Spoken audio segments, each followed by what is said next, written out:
혹시 협의 이혼을 생각하고 계신가요? 아마 대부분 복잡한 소송 없이 그냥 서로 원만하게 딱 정리하고 싶으실 거예요. 그래서 우리 그냥 좋게 끝내자 하면서 말로만 약속하고 이혼 절차를 밟는 경우가 정말 정말 많습니다. 근데요, 그 방식이 생각보다 훨씬 위험할 수 있다는 거 아시나요? 오늘은 구두 합의, 즉 말로만 한 약속에 어떤 함정이 있는지, 그리고 어떻게 해야 진짜 안전하게 이별할 수 있는지 확실하게 알려드릴게요. 우리 좋게 끝내자. 아마 이런 말을 서로 주고받으셨을지도 모르겠어요. 물론 그 마음은 진심이겠죠. 더 이상 서로에게 상처 주지 않고 깔끔하게 마무리하고 싶은 그 좋은 의도 말이에요. 하지만 그 따뜻한 약속, 과연 법적으로도 안전할까요? 그래서 첫 번째로 짚어볼 게 바로 이 좋은 이별이라는 이름의 덫입니다. 많은 분들이 이 선한 의도 때문에 오히려 더 큰 법적인 위험에 빠지곤 하거든요. 이게 왜 그러냐면요. 협의 이혼 과정에서 법원은 사실 하는 일이 굉장히 제한적이에요. 법원은 딱 두 가지만 봅니다. 두 사람 진짜 이혼할 마음이 있나? 그리고 아이가 있다면 양육은 어떻게 할 건가? 이게 끝이에요. 다시 말해 재산 분할이나 위자료 같은 돈 문제는 법원에서 전혀 아예 개입하지 않습니다. 그 모든 건 전적으로 두 사람의 합의에 맡겨져 있다는 뜻이죠. 자, 그렇다면 증거 하나 없는 그 약속은 과연 얼마나 힘이 있을까요? 지금부터 말로만 한 합의가 법적으로 얼마나 허술한지 그 실체를 한번 제대로 파헤쳐 보겠습니다. 여기 표를 보시면 딱 감이 오실 거예요. 구두 합의랑 서면 합의. 이게 뭐가 결정적으로 다르냐면요. 만약 말로만 약속했다? 그럼 나중에 상대방이 나 그런 말 한 적 없는데? 하고 딱 잡아떼면 약속이 있었다는 사실을 주장하는 내가 직접 증명해야 돼요. 이걸 입증 책임이라고 하죠. 반면에 서면 합의서는요. 이 종이 한 장이 그냥 바로 강력한 증거가 되는 겁니다. 그리고 더 중요한 거 바로 법적 강제력인데요. 말로 한 약속은 상대방이 안 지켜도 솔직히 방법이 없어요. 하지만 잘 써놓은 합의서는 법의 힘으로 약속 지키세요 하고 강제할 수 있습니다. 구두 약속의 위험성을 다시 한번 정리해 볼게요. 상대방이 갑자기 말을 싹 바꾸면 녹음 파일 같은 명확한 증거가 없는 한 내 주장은 그냥 허공에 외치는 소리가 될 뿐이에요. 법적으로 약속을 지키라고 강제할 방법이 전혀 없는 거죠.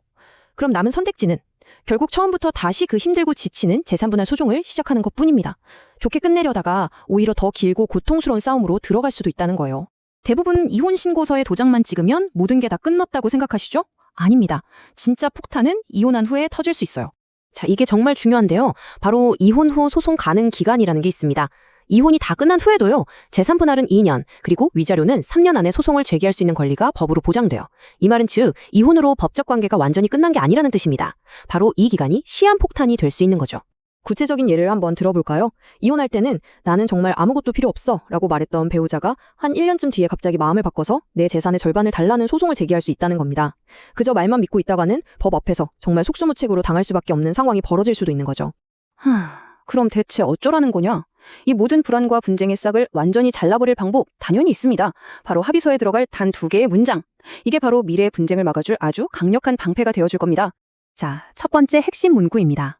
이 합의서에 명시된 재산 말고 각자 이름으로 된 재산과 빚은 각자에게 귀속된다.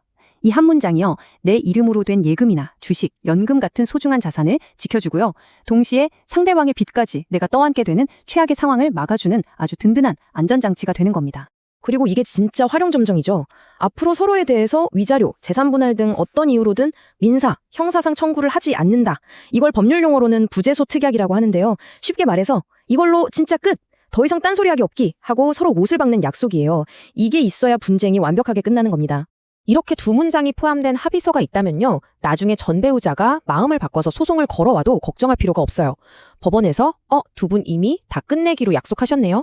이 소송 안 됩니다. 하고 소송 자체를 기각해버릴 확률이 매우 매우 높습니다. 자, 그럼 지금까지 설명해드린 이 모든 내용을 완벽한 마무리를 위한 간단한 체크리스트로 딱 정리해 보겠습니다. 협의이혼 마무리하기 전에 이 4가지만큼은 반드시 확인하세요. 첫째, 나눌 재산을 빠짐없이 쫙 목록으로 만들고 누가 뭘 가질지 명확하게 적어야 합니다. 둘째, 그 외 각자의 재산과 빚은 각자 책임진다는 재산 보호 조항 꼭 넣으시고요. 셋째, 앞으로는 어떤 이유로도 소송하지 않겠다는 최종 종결 조항, 즉 부재소 특약을 포함시켜야 합니다.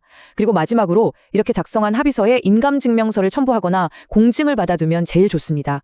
나중에 이거 내가 쓴 거 아닌데? 같은 말이 나오지 않도록 문서의 법적 효력을 확실하게 해두는 장치인 셈이죠. 서로의 감정적인 믿음도 물론 중요하죠. 하지만 미래의 분쟁을 막고 각자의 새로운 시작을 진심으로 응원하기 위해서는 명확한 문서만이 진짜 마침표가 될 수 있다는 점 꼭 기억해 주셨으면 좋겠습니다.